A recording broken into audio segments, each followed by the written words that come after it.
Учскалиевамен және Каравалин екі адамды құқыққа қарсы бірнеше рет қасақана қазаға ұшыратуға бағытталған пиғылын жүзеге асыруға кіріскен. Өзінің алдын ала ойластырған пиғылын үй ішінде басқа да адамдардың көзінше жасалмайтындығын толықтай түсініп, бұл қылмыстық ойын адам көзіне түспей үй ауласында орналасқан сарай ішінде жүзеге асыру қажет деп таныған.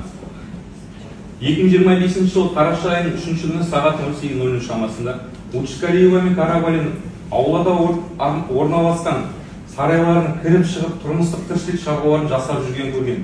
Сол мезетте үй алдында отырған Сәрсемали сарай ішіне кіріп, кіреберіс бөлмесіне орналасқан үстелдің бетінде тұрған ет турауға арналған арнайы пышақты көріп, қылмыс қаруы ретінде пайдалану үшін алдын ала дайындап, ыңғайлы жерге қойып қойған. Одан әрі, сол күні сағат 09:00 шамасында Сәрсемали аулада отырып Учскалиева немесе Каравалин сарайға кірген сәтін күткен. Сол мезетте үйде Учскалиева бірінші болып шығып, сарайға кіргенде Сәрсемали де артынан кірген.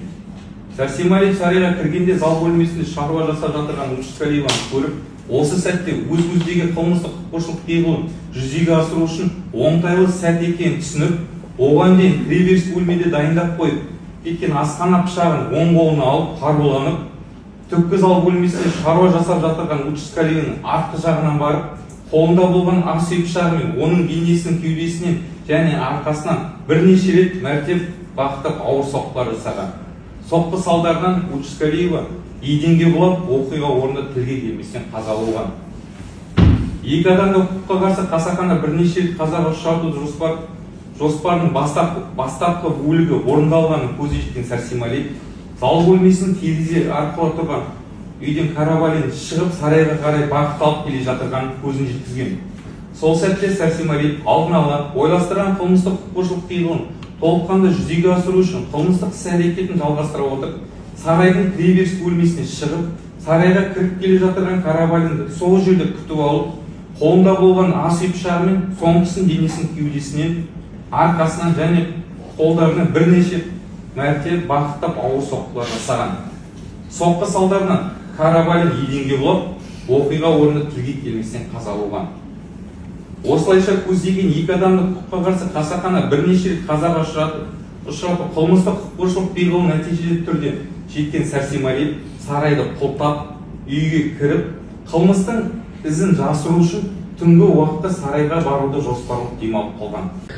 Сәрсемали Сұлтан Самилұлы қандай да бір психикалық бұзылумен ауырмаған, өз әрекеттерінің нақты сипатымен қоғамдық қауіптілігін толық көлемде түсініп, оларды басқара алды. Сәрсемали Сұлтан Самилұлы іс-әрекетін саралау кезеңінде психикалық іс-әрекетінің бұзылу жағдайында болған жоқ, патологиялық аффект немесе тағы басқа. Өз іс-әрекетінің нақты сипатымен қоғамдық қауіптілігін толық көлемде түсініп, оларды басқара алды.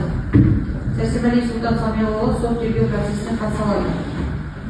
Сәрсемали Сұлтан Самилұлы еріксіз медициналық шара қолдануға мұқтаж емес. Сәрсемали Сұлтан физиологиялық аффект жағдайында болмаған. Сәрсемалидің жеке тұлғалық психология ерекшеліктері зерттелетін жағдайдың қалыптасуына мотивациялық тұрғыда әсер еткен. Сарапшылар Қожантаев, Айманова, Балағай, Мұханова.